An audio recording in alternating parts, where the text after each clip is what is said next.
tugas dari pendamping desa khususnya di tempat saya, menurut saya sudah saya beri apresiasi yang tinggi karena untuk saat ini peran sebagai pendamping desa itu sangat dibutuhkan oleh perangkat desa. Ya, dalam hal ini banyak membantu kita dalam hal administrasi, perencanaan, pelaksanaan pembangunan maupun pengawasan.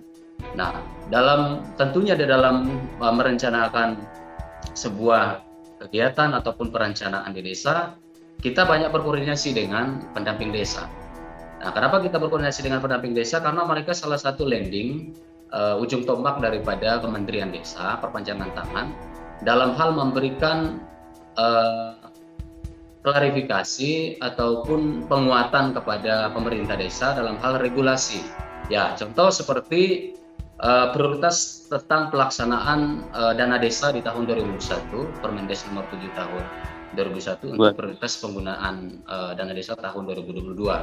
Jadi saya rasa tidak semua kepala desa punya ataupun memiliki SDM yang memadai ya di setiap daerah, karena setiap daerah ataupun sumber daya manusia kepala desanya juga berbeda-beda. Oleh karena itu peran ataupun keberadaan pendamping desa ini menurut saya sangat dibutuhkan oleh pemerintah desa. Nah, terkadang yang membuat pendamping desa terkesan kadang overlap dalam tugas pendampingannya ini, saya rasa ini karena juga melihat di situasi dan lingkungan tempat kerja. Terkadang sumber daya manusia perangkat desa tidak memadai, maka beberapa langkah yang diambil dalam hal untuk menunjang atau mendukung aktivitas, produktivitas, efektivitas daripada kinerja pemerintah desa. Ya, secara khusus dalam hal ya khususnya pengalaman saya pernah menjadi pendamping desa pada tahun 2017-2018 di Kecamatan Pedalaman dan 7 dampingan desa, kemudian ada 3 PLD. Jadi PLD harus mendampingi 2 desa dan 3 desa.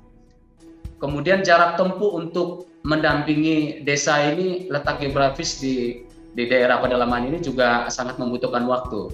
Sehingga pada saat pendamping memberikan penguatan kepada pemerintah desa sangat terbatas oleh waktu. Dan kemudian selain daripada itu, terkait dengan keberadaan pendamping ini, saya rasa juga kepedulian atau perhatian dari Kementerian Desa bisa melihat secara langsung kondisi pendamping di lapangan, karena seperti apa yang menjadi isu kita pada hari ini adalah dukungan anggaran untuk pendamping desa, karena di setiap desa yang ada di Indonesia, khususnya di Kabupaten Malinau, ini letak geografisnya sangat susah untuk dijangkau. Nah, sementara pendamping-pendamping lokal dan pendamping desa ini ditempatkan di daerah tertentu seperti itu, dari segi anggaran sangat minim sekali. Jadi saya sendiri merasakan itu, Pak Kades Iwan. Nah, oleh karena itu saya dalam hal ini bukan berarti membela pendamping desa, tetapi ini kenyataan yang terjadi, yang pernah saya rasakan, dan kemudian saya juga diskusi dengan pendamping-pendamping desa, karena saya alumni pendamping desa, saya juga sampai saat ini bersahabat dengan pendamping desa. Nah, oleh karena itu intinya adalah ketika pendamping desa dilihat dari sisi overlap tugas juga, pengalaman saya, kita juga melihat dari substansi yang overlap itu. Contoh, kita meningkatkan kapasitas perangkat desa di satu sisi, contoh peningkatan kapasitas di pelatihan komputer. Karena di setiap desa ini, ya mungkin saya berbicara konteks di tempat saya, kadang ini ada beberapa perangkat desa yang tidak bisa mengoperasi komputer sama sekali. Dengan pembekalan yang seadanya, kita membantu. Nah, saya rasa dari substansi dari overlap ini juga perlu kita perhatikan dalam tanda kutip, karena bukan saja dari sudut mereka ikut campur dari segi penganggaran dan lain sebagainya, tetapi dalam hal ini saya melihat posisi pendamping desa ini bisa memberikan masukan kepada pemerintah desa agar dapat berhati-hati. Bukan berarti memberikan penegasan regulasi itu prioritas dan tidak prioritas. Nah, ini juga kadang menjadi persoalan bagi kita. Contoh di dalam kegiatan Musrembang Des, terkadang yang muncul itu kata prioritas dan tidak prioritas. Kadang yang muncul tidak boleh dan boleh.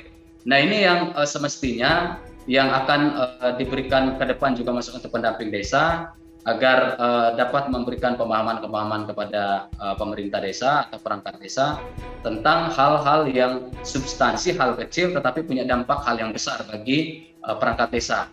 Nah sehingga yang menyangkut terkait kegiatan yang seharusnya dilaksanakan dengan kepentingan skala prioritas dengan skala desa tidak terakomodir karena masalah prioritas dan tidak prioritas. Nah hal ini yang saya tegaskan di tempat saya Pak Kades Iwan, bahwa di dalam pemahaman kita tentang terkait regulasi seperti apa yang disampaikan oleh narasumber sebelumnya Sekjen PPDI, memang benar Pak, apa yang menjadi kewenangan yang berskala lokal, kemudian kita dapat memahaminya sama-sama di desa, loh kembali ini kepada kewenangan kita, kenapa lagi diatur? Nah sementara kita menyampaikan itu juga sampai dari Musrembang sampai ke evaluasi di tingkat kabupaten, tetap juga dari sisi dari tenaga ahli ataupun pendamping memberikan pemahaman seperti itu. Nah, jadi kalau pikiran sederhana saya sebagai kepala desa, apabila sudah terpenuhi, sudah kebutuhan-kebutuhan dasar di desa itu, maka tidak menutup kemungkinan yang tidak prioritas menjadi prioritas.